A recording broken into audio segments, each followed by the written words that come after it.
Well, the Denver Broncos, they're just way out of their realm on this one. Let's rock, and I'll explain.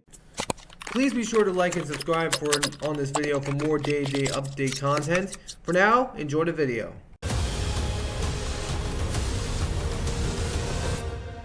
Let's talk sports.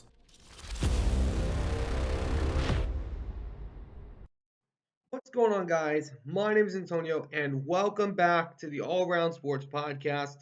Today, we are taking a preview at the Denver Broncos versus the Seattle Seahawks going into Week 1 of the season. Now, of course, we're only a few days away from the first NFL season game.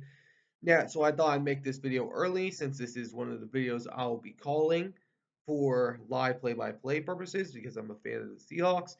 But today's video is about the Denver Broncos and Seahawks. The Broncos have come into this game as heavy underdogs for good reason, because they are entering by far into one of the hardest environments in the NFL, which is known as the Seattle Lumen Field Stadium. No, God! No, God, please, no! No! No! No! So I can agree on why the Broncos are such heavy underdogs. So before we get started, I want to mention three things. First, if we can hit 375 subscribers before the season starts, that would be really great. We're only under a month away. So remember, it's free. So be sure to smack that like button down below. Subscribe if you haven't already. Number two, if we can hit 400 subscribers and every single 100 after that until 1,000, I will be giving away to the person that gets us over 500, that can get us to 400 subscribers, shall receive a $25 gift card of their choice. So it could be like the Dunkin', Fanatics, Buffalo. It could be for anything. So be sure to let me know in the comments, and also let me know in the chat. I have two accounts, an Instagram and Twitter, or X as we all now call it. Be sure to DM me on those accounts. I'll have those links in my channel's description. So if you are that subscriber, be sure to contact me as soon as you can. But I'll also be keeping a close eye on my end.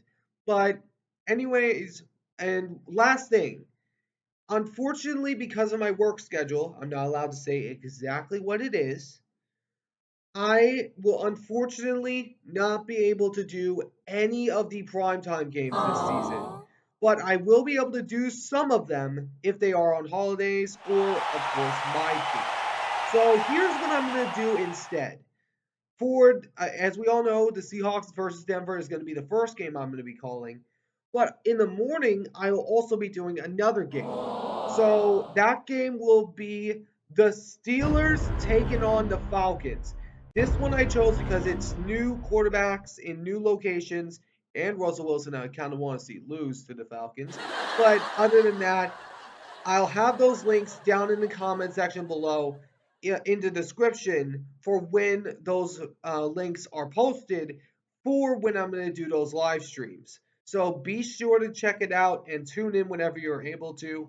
But, anyways, without further ado, let's get into today's discussion. So, the Seahawks, I think, are just more experienced than the Denver Broncos because, number one, the Broncos have a rookie by the name of Bo Nix, which I know it's a quarterback that Sean Payton had wanted, but still, it's not enough because the Seahawks, they are more stacked, and they just absolutely bum rushed the Los Angeles Chargers in the first preseason game, as I stated in an earlier video.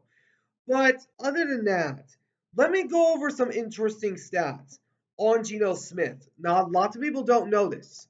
So, for first and second down ratio, did you know that Geno Smith is the fifth ranked quarterback in total QBR, the second in CPOE, and it's according to NFL Next Gen Stats.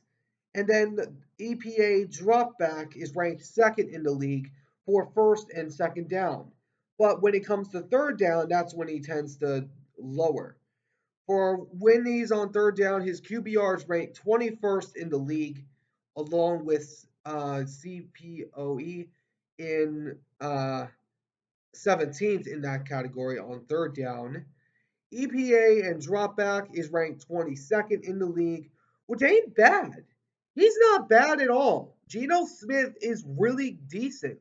And I mean, he'll work for now until we get an actual quarterback. He'll work for now because Geno Smith is far more experienced in the field than Bo Nix, which I think is going to be ultimate key here. Bo Nix is just a rookie.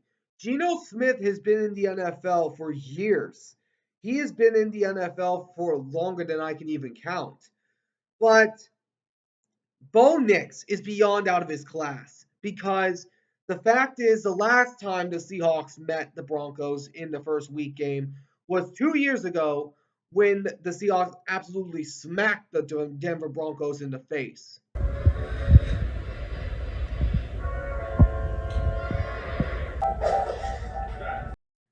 But anyways, or otherwise known as the Donkeys, as I like to call them.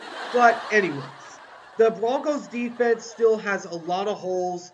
They're sure they got Patrick Surtain, but there's still a lot of holes on the Denver Broncos side. They still need a top receiver other than Cortland Sutton because I mean that teammate out of Oregon, I cannot remember his name at this exact moment, but I know he'll play a key factor to the guy known as Bo Nix. But other than that, the Denver Broncos are just out of their class because the Seahawks, they have been really good in their first week games. They have won the season over against the Broncos 2 seasons before, but they've been really good, and their defense is going to be a lot better improved than it was last season under the new coordination of Mike McDonald, which this team is going to be more scarier than people think because the defense is going to be the ultimate key here for the Seattle Seahawks because the defense is stacked with talent. It is stacked. And if we look at their defense, Byron Murphy played amazing during his first preseason game, which lots of rumors had speculated that he's going to sit out this year, which would not be a bad idea. So that way he can get experience and not put him into danger immediately. Well, other than that, you got guys like Uchenna Nwosu, Leonard Williams, you got Darrell Taylor, Boy Mafe, Jaron Reed. I mean, this defensive line might be one of the most dangerous defensive lines in the league because the defense is amazing. And Mike Morris, who didn't play that much last year because of some prone injuries, it actually used to work under Mike McDonald's scheme back in his time at Michigan.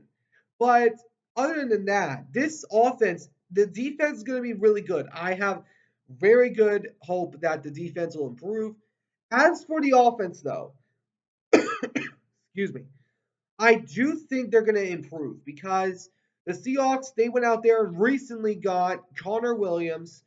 They recently got one of the second best centers available because this guy is really good. He's a veteran leader. And then you pair it up already with some of the offensive linemen that are already there. You got guys like Charles Cross, Abraham Lucas, that if he can stay healthy. You got Christian Haynes. You got Sotoa, the guy out of Utah. I don't know how to pronounce his name. And also Michael Jarrell. But this offensive line is going to be better. I have high hope for them this season. And Ryan Grubb. There's new coordination because I was so sick and tired of that predictable offense. I was sick of it. But now it's actually going to begin changing. So I see the Seahawks winning their first season game against the Denver Broncos. So because the Bo Nix is just not ready for the NFL. He just ain't ready because he's a rookie. And rookies normally don't win their first game of the season because and especially when you're going on the road into Seattle. Bo Nix is going to have his work cut out for him. And Sean Payton, his job might be in jeopardy. But let me know in the comments what you guys think down in the comment section below. Who do you guys think is going to win? And if it's Denver, you're dead wrong. But anyways, I hope you guys enjoyed. If you did, please make sure to smash that like button down below. Subscribe if you haven't already. I'll catch you all in the next one. Ciao for now.